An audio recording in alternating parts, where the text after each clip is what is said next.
In this video, I'm going to show you how to replace your upper control arm on this Chevy Silverado 2500. This is what mounts the top of your knuckle to the frame, so let's install this brand new TRQ part. Let's remove the wheel. If your truck has these center caps, you're going to want a 22mm socket, same as for your lug nuts, and remove all of these plastic covers, unthread them to pull the center cap off. If your truck doesn't have this, of course, just skip this step. Now take off all of your lug nuts with the same socket, 22mm.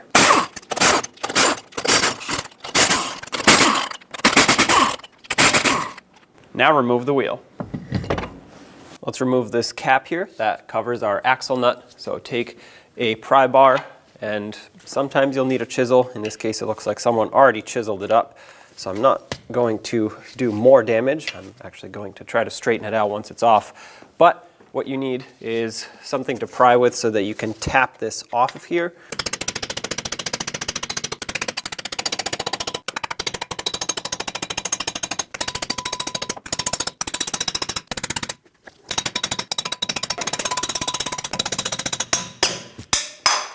This is a 34mm axle nut. Remove it.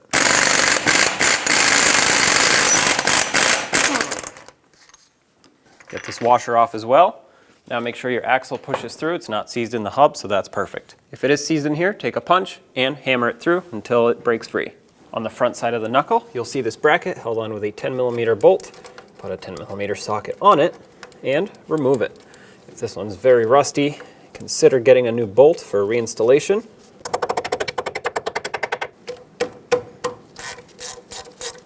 My threads are actually in great condition. It's just the head of the bolt that was rusty, and my 10mm socket was able to fit properly on it, so I'm not worried about reusing it.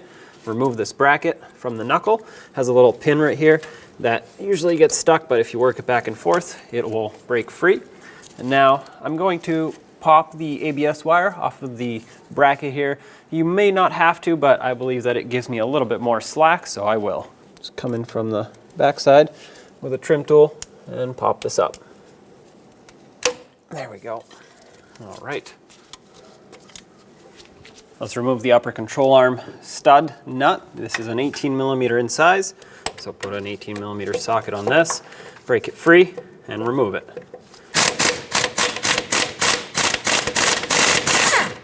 Before this pops free, I'm going to put it back on just a few threads so I can hold it, and then we're going to tap the side of the knuckle here, right where it goes through, and that should release the stud from the knuckle. There we go. Now with a long pry bar, pry this down and remove the nut. This should allow you to remove the control arm from the knuckle. Go slow to make sure everything is going as planned. There we go. I have a bungee cord holding the knuckle here just so it doesn't go beyond its limits from the brake hose as well as the ABS wire. As you can see, there's no tension on any of these. I tied the knuckle with a bungee cord so that it does not put any pressure on this brake hose or the ABS wire, but it does move around if I need it to. To remove this control arm, there are only 2 bolts holding it on, one at one end and one on the other. So it would be easiest, of course, to remove this liner if you want to.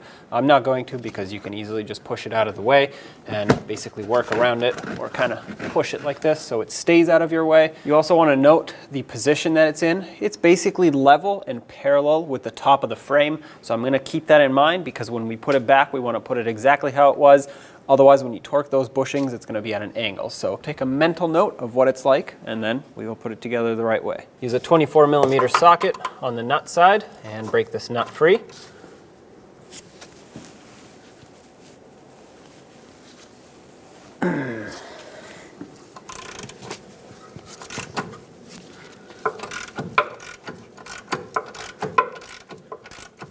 All right, I can see that the cam bolt moved the entire thing, so that's a good sign. Actually, that means that it's not seized inside that bushing, which is ideal. Otherwise, we'd have to fight it.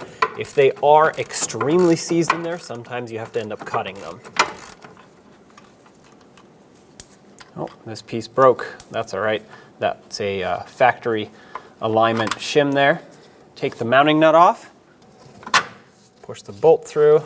This alignment piece actually is supposed to slide on the bolt.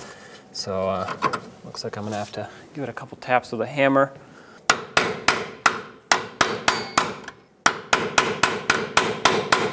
Okay, this is also supposed to come off.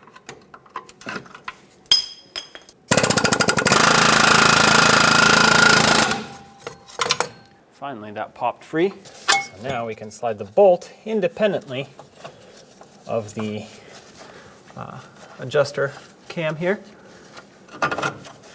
which means we don't have to remove the shock to do this job, which was the point of this. If you don't have anything that'll get these separated, you're probably gonna have to pull the shock out. My bolt is in very good condition, so is everything else, so I'm good to reuse this. In the front, I can give you a view from the other angle, which is the bolt side of things. Same deal though, 24mm socket, put it on the nut side, which is behind the fender liner, break it free, and remove everything.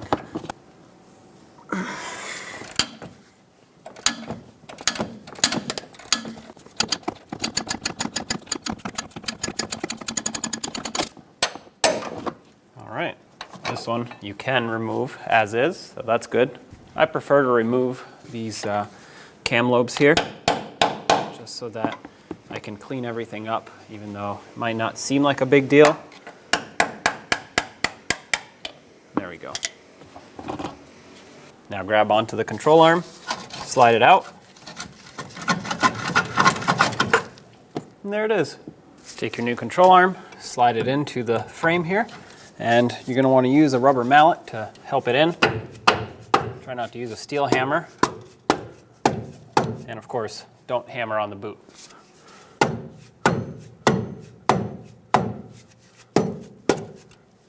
There we go, that's fairly lined up. Right there, looks like I can get the bolts through, so let's do that. I added some grease on the shank of the bolt here, not so much on the end of the threads where the nut goes, but on the part that goes through the control arm, especially in the climate that this truck lives in, it's a good idea to add grease so that it doesn't seize in there in the future, especially since these bolts look like they're in good condition right now. I'm gonna try and save these, and now put the other shim on. I'm gonna start the nut on. Okay, I got that lined up on the factory alignment shim here, which is good. I'm gonna let my alignment professional do the final alignment at the end, of course. So now let's get the mounting nut on, and I'm not gonna tighten this, but I just want to temporarily secure it.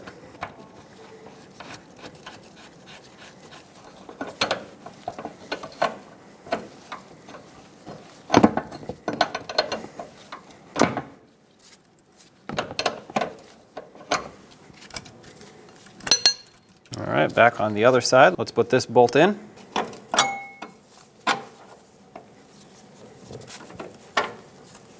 There we go.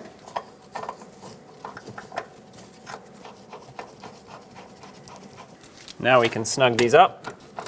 As you snug these, make sure that this does not move and it stays in the position that you put it in. Also, make sure that the control arm is at ride height, parallel with the frame.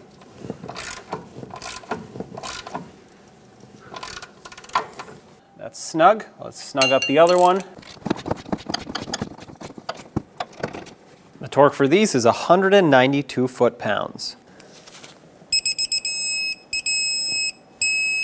All right, that's one right there.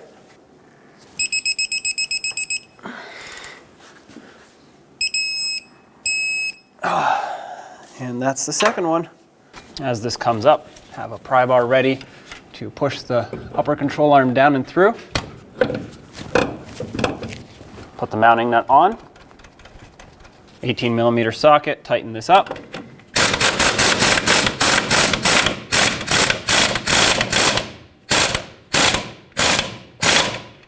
The torque for this is 37 foot-pounds.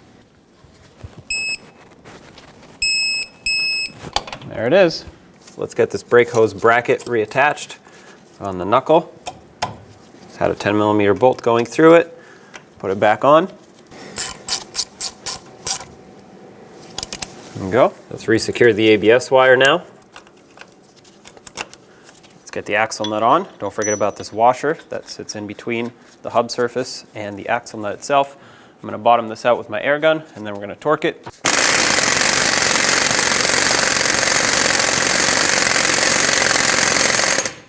Okay, it just stopped spinning right there, so let's grab the torque wrench. The torque is 188 foot-pounds. Put your torque wrench on here, and then use a pry bar right through the lug studs to prevent this hub from spinning. Make sure it's sitting flat on those threads so you don't damage them. Okay, 188.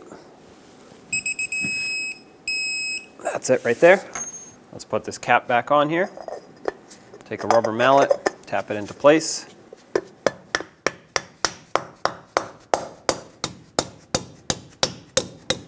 That's bottomed out. Try not to hit it too hard so you don't bend it. Put the wheel back on. Start on all 8 of your lug nuts. Bottom them out in a cross pattern, and also in a cross pattern, torque them to 140 foot-pounds.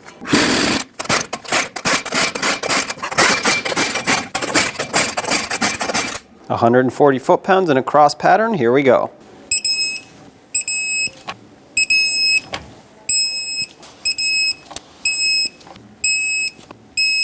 Double check them.